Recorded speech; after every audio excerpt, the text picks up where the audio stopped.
Alright, so the world has seemingly become utterly divided on this dress. What colors do you see? On the one hand, we have team black and blue, on the other, team white and gold. We asked on Twitter and got hundreds of responses for both white and gold and black and blue.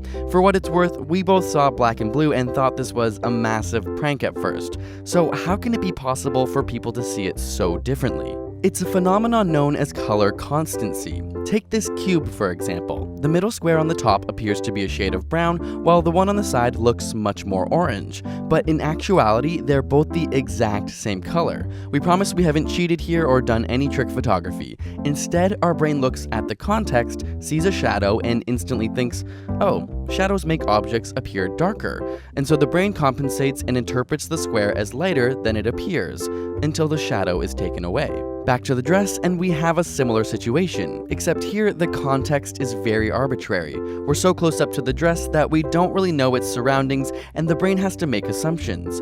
People who picture the dress as white have brains which may be interpreting the dress in a blue lit room, for example, as in it's near a window with a bright blue sky.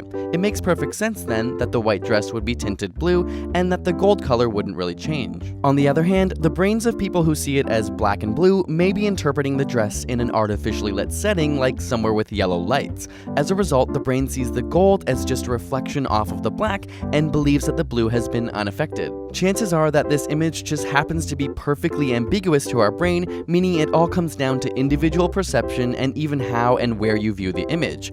From a factual standpoint, the dress is blue. In fact, here are some other pictures of it. But this is a beautiful example of how our brains have evolved to interpret the world around us without us even realizing.